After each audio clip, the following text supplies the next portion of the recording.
F-bombs. Joe Biden was infamous. The guy infamous for his gaffes and foul language with open mics with the F-bomb.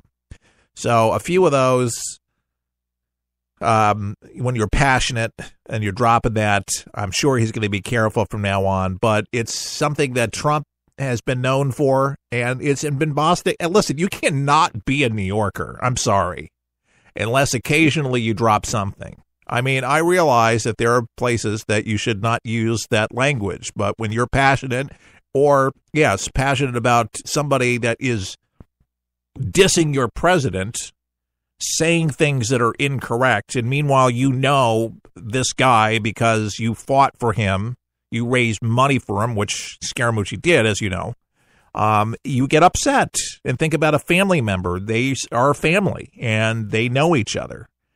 They work for each other, and they're trying for the same particular thing. So when you go against a family member and you're doing something, you're going to say something. And, he's the new guy on the totem pole, so to speak, in the White House, new family member in the White House in the West Wing.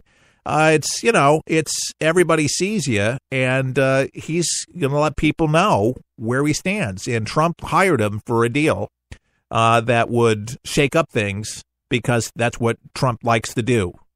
He wants to making sure that his team is on the same page, especially in the White House, to get his agenda done. And it means a clearing of the House, some firing that Scaramucci says is going to happen. You got some people on edge. You got some people nervous. I personally like it. I think a lot of people in Washington deserve to be fired. A lot of people. Let's start with some of the deadbeat senators. I'm not going to mention any by name, but I personally am very disappointed in how senators had this long to be able to put together something and construct something that would make sense, instead of getting numbers back saying that this is going to be even more costly and draining on the American taxpayer and remove people off the Medicaid. We don't know how we're even going to pay for what's happening exactly now with Medicaid and Medicare. I mean, who knows who's going to pay for these things? We don't know. That has to be handled. The debt ceiling, that's going to have to be raised. The tax issue, that's going to have to be a concern. But this is a major defeat in so many different ways. After the failure to pass the repeal parts of Obamacare last night, Ted Cruz, and I'm just going to read it instead of playing his long thing. He says, there's going to be a great many Americans who tonight feel a sense of betrayal that politicians stood up and made a promise. I tell you this, if you stand up and campaign and say we're going to repeal Obamacare and you vote for Obamacare, those are not consistent, and the American people are entirely justified in saying any politician who told me that they voted the other way didn't tell the truth, he added. Cruz didn't say that Senator John McCain of Arizona was a liar for not supporting the bill, but that's a judgment that the voters of every state are going to have to make for each and every individual politician. But after all the chest beating and all the victory laps of the left, Cruz said, he believes Congress will fulfill the promises they made and dismantle Obamacare. I believe it'll happen. I just am reminded of so many Americans right now that don't make enough money to afford their medications, can't afford insurance, and working 2-3 jobs to be able to just afford it, where they're being penalized for not having Obamacare. It's just the unfairness of it all. And if they really felt the pain and understood these folks across the country, largely speaking, feeling their pain, as Cruz seemed to very articulate that very thing, and it would have been nice to have that passionate appeal on the floor, that eloquent speech. It seems like some of these speeches are the best after a defeat. I have no idea why. It'd have been nice to be able to have some families or have some real people, with a press conference talking about how bad this has affected them. But I think everybody knows what the number is. I think Americans know what the numbers are. But now, as he addressed it last night, that they're going to have to face their constituents when they get back home. And I hope to God that everyone makes a phone call, everybody holds them accountable when they come home for their recess, and let them know how upset you are. And, it's not just the Republicans. I mean, for those that said no, but the Democrats certainly are not helping things. And as much as Chuck Schumer is saying that he's not gloating or anything like that, which is just BS because they were taking selfies, Susan Warren, Nancy Pelosi, pick pictures with their supporters outside, lots of cheering going on, as if there was some kind of victory. There wasn't a victory match. It wasn't a victory lap. It shouldn't have been a victory lap because it's not a victory for America. So whoever's cheering, thinking it's a wonderful thing, people are suffering more than ever under Obamacare, and it's imploding everywhere. It's a dismal failure. But equally, last night, equal disappointment, again, for the party that said that they could get something done and work together and have all these ideas. But I just wonder, the president, he can't, he's not the one legislating this stuff. He can say and speak his piece and say what he will. But I'm sure, as a person that's put deals together, I'm sure he's so much tempted to say, look, I'm going to put my own team together and put something together. You guys can't get it done, and have a committee put something together that's way better, far better, to have people really sit down. Like, I don't know what else he can do. He brought all these Republican lawmakers to the White House for lunch, but that still didn't make a difference at all. Just to be able to have some type of dialogue, to be able to meet in the middle with some of these issues. It's expensive anywhere around. Somebody's going to have to pay for it. Not everybody's going to be insured. Not everybody's going to be able to have insurance for so many different reasons. It should be available. It should be affordable. But it has to be doable at the same time. And believe me, this is above my pay grade, and it's above most of your pay grades for the language in thousands, literally thousands of pages that are called Obamacare, or the American Affordable Care Act, or whatever it's going to be called. It's not going to become the Trump Act once there is some repeals, once there is revisions. It just needs to be revised. I think some of even the language that's used out there, I think, irritates a lot of people, where they're saying, we're just going to repeal it, we're going to replace it, it's not going to be Obamacare anymore because we don't like his name. Why don't you just say we're going to revise the bad things about it? That's what the repeal was supposed to be about. But I think sometimes the language, the talking points, sometimes I think come up as failures for communication. It is amazing. You get all these great communicators in Washington. They got all these degrees and experience, and it seems that they still fall flat. Look at the Democrats. Look at their message. Hillary Clinton's book is going to be released, September?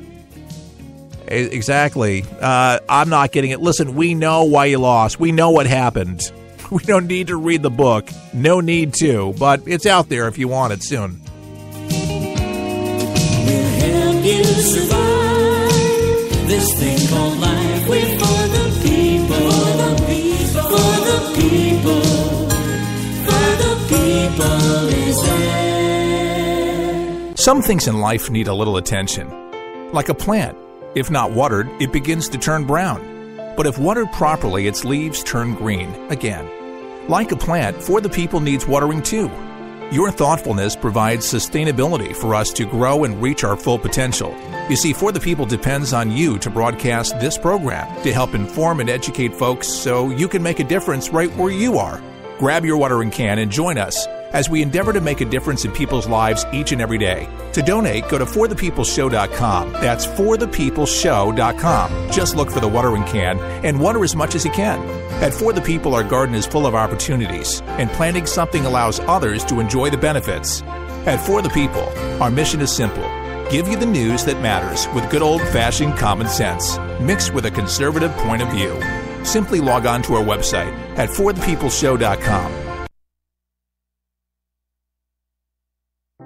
It's unlike anything you've ever been through in your life, man. I was driving. This kid threw a grenade at us and went right over our vehicle. It was 12 years old. the shockwave went through my head, rattled up my brain, and left. Danger is around you 360 degrees at all times, and you can't unlearn that. It's impossible to describe the sacrifices these men and women have made to protect our freedoms. And the job of rebuilding their lives is massive and growing every day. Many will need the programs offered by the Wounded Warrior Project for years to come. I didn't know what PTSD was. All I knew was I was having nightmares. And when I got released, my reintegration was go check in at the VA, man.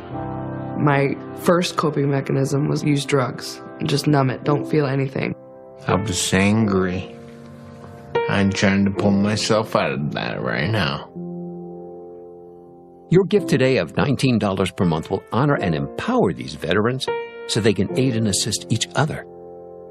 The Wounded Warrior Project is a life raft. I can say this without question that I wouldn't be here today if it weren't for it.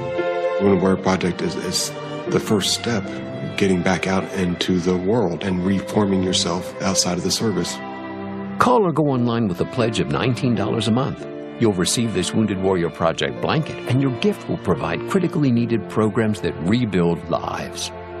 That was my first feeling of actually being a part of something bigger than myself again. Well, I lost a few really close friends overseas, and if I quit, I'm going to let them down, and I'm not about to do that. I'm learning to face my fears head on. To trust and see what happens at the end. It's a long process, but I had the drive and desire. Please, call or go online with your gift right now. Get ready, get set for 123 Ready TV, the brand new app that everyone's talking about for your PC or Android device that allows you access to most every movie or TV show ever made. Sound incredible? Well, it is, because once you pay $19.99, that's all you pay. Just the movies and TV shows you like without the hassle. The internet streams everything already. What 123 Ready does is it finds them, then delivers them directly to you, commercial-free.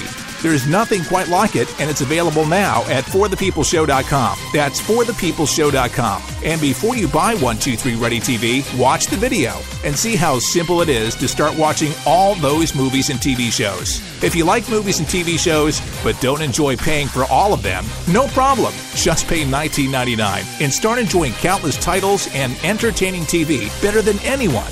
Get your 123 Ready TV for $19.99 at forthepeopleshow.com. Just click on the store page.